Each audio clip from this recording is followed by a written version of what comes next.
Halo guys, Bismillahirrahmanirrahim. Assalamualaikum warahmatullahi wabarakatuh. Oke guys, hari ini aku mau bikin video tentang tips and trick melamar pekerjaan. Kebetulan ya, aku udah pengalaman kerja tuh banyak banget. Ya gak banyak sih, cuma satu, dua, tiga, tiga, tiga, empat, empat. Pertama, aku jadi pengajar bimbel. Pengajar bimbel itu jujur, itu aku sendiri bosnya. Maksudnya aku sendiri yang menangani, yang mengajari, yang dapat uang ya, yang ngatur uang, semuanya manajemen aku sendiri full. Terus aku di situ ya jadi guru, jadi bendahara di situ gitu maksudnya. Terus setelah selain pengajar bimbel online, aku juga daftar di PT Rifan Finansindo Berjangka. Nah, di PT Rifan ini kita adalah uh, penyedia jasa perdagangan yang membantu nasabah atau masyarakat untuk melakukan transaksi jual beli perdagangan dengan komoditi emas di bursa. Nah, di sini kita harus mendapatkan nasabah yang mau setor 200 juta minimal untuk berdagang di bursa tersebut. Tapi aku 2 minggu udah keluar karena aku belum berhasil mendapatkan nasabah yang mau setor 200 juta. Terus yang ketiga, aku ngelamar di MITQ Alfitroh Tawangsari. Di sini aku tes ngerjain soal kayak kepribadian gitu semuanya. Terus setelah dikumpul kita tes Al-Quran, kita tes bacanya itu bener nggak sih, bacanya itu salah tajwidnya atau nggak sih gitu. Terus habis itu ada tes wawancara, tapi tes wawancara ini hari Rabunya aku diterima di pekerjaan keempat, yaitu Smart Friend. Jadi aku nggak bisa wawancara di MITQ dan keputusanku adalah tetap di Smart Friend. Lalu di Smart Friend ini aku bekerja sebagai promotor atau sales SGS sales pokoknya tuh. Terus apa lagi ya, itu loh, aku di Smart Friend cuma ngasih berkas-berkas ya, berkas lamarannya seperti biasa aku apply. Terus aku ya cuma coba-coba sih sebenarnya. Tes wawancaranya di itu galeri Smart Friend di Selamat Riyadi. Terus ya udah agak aku terima. Sekarang aku udah menjalani beberapa hari training, beberapa hari jual kartu mobsel kayak gitu. Lalu selanjutnya setelah itu aku yaitu pengalaman kerja aku ada 4 itu. Tips melamar pekerjaan adalah yang pertama itu pilih bidang yang sama. Karena kalau bukan passionmu, bukan bidangmu sendiri, itu akan sulit nanti menjalaninya. Kayak aku, misal aku di ekonomi kayak ya mencari nasabah tadi loh, itu bukan passionku adalah mengajak orang, berkomunikasi dengan bersosialisasi dengan orang-orang gitu. Jadi itu passion.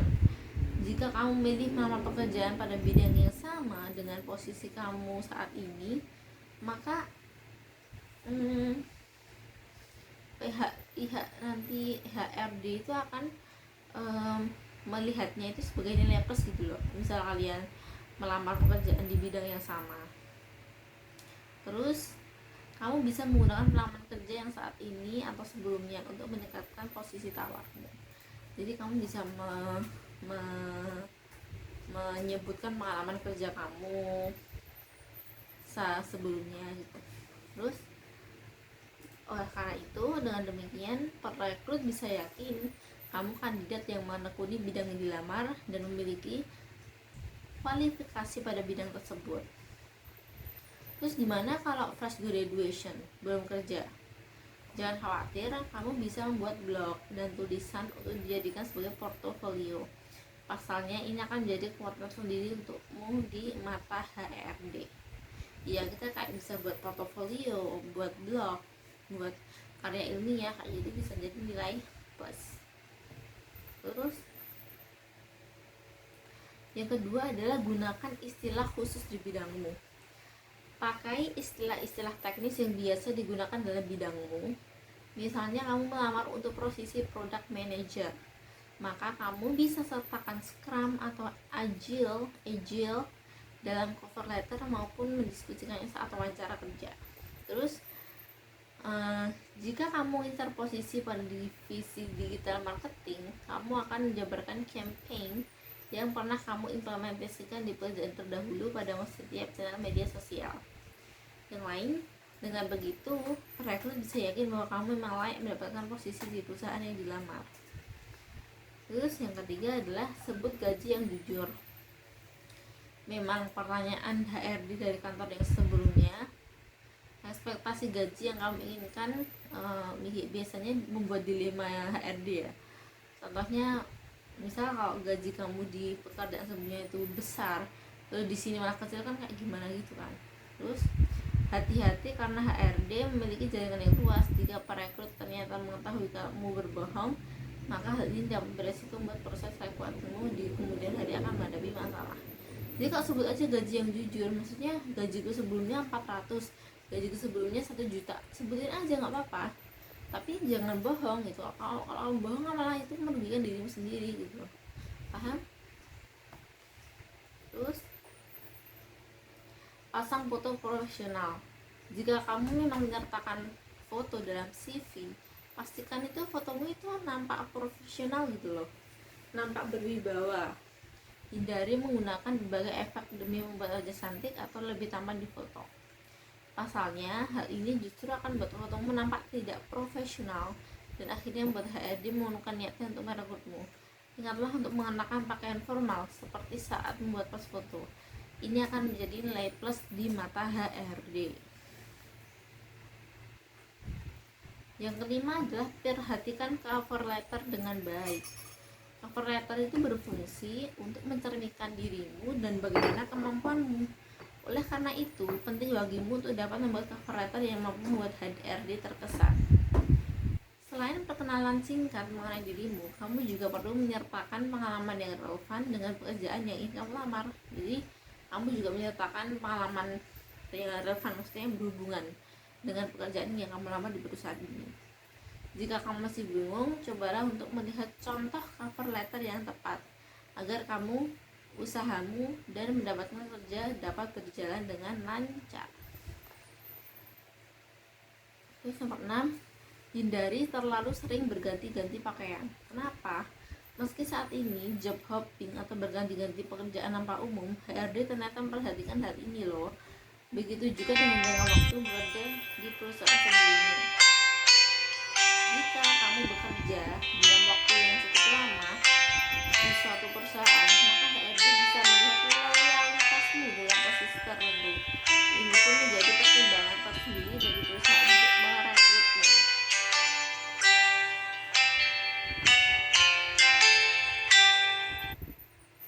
Oke, nomor 7, lakukan riset kecil mengenai perusahaan tempat kamu lamar kerja. Nah, sebelum mengirimkan lamaran atau sebelum kamu datang interview, sebaiknya kamu melakukan riset kecil mengenai perusahaan tersebut, sehingga kamu tahu seperti apa perusahaan tersebut, bagaimana bisnis modal perusahaan tersebut, siapa target pengguna perusahaan tersebut, dan apa kontribusi yang bisa kamu berikan kepada perusahaan tersebut. Jika kamu sudah mengetahui hal ini, tentu akan menjadi nilai lebih untukmu.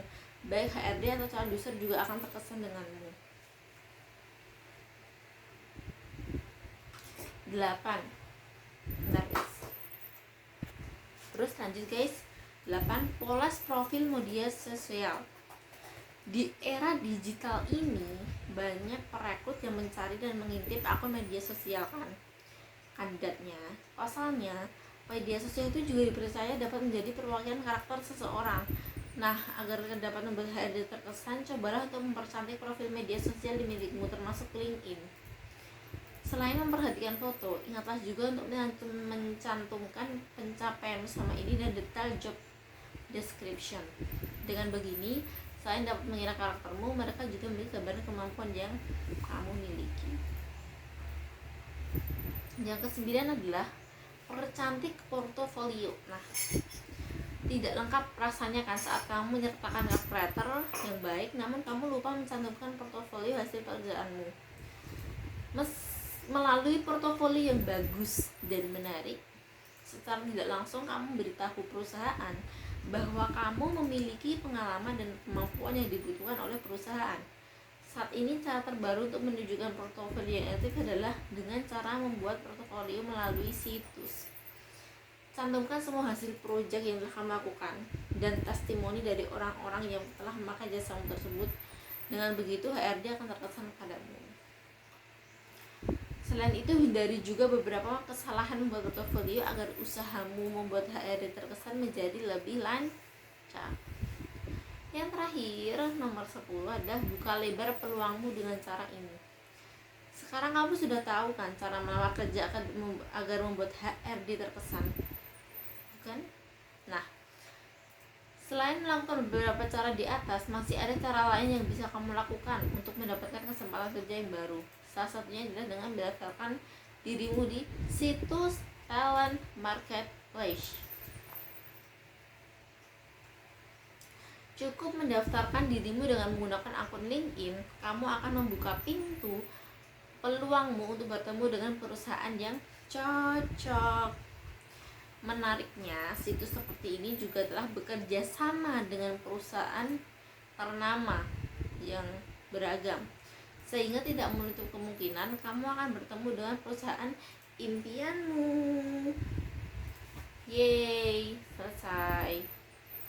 Oke guys, terima kasih sudah menonton 10 cara melamar pekerjaan agar lebih cepat diterima dengan mudah. Sorry itu saya kalau aku ada yang salah. Cukup sekian.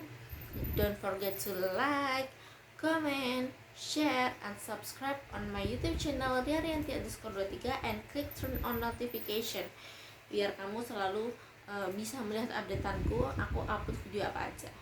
Oke guys, akhir kata, akhiru kalam billahi taufiqul hidayah. Wassalamualaikum warahmatullahi wabarakatuh.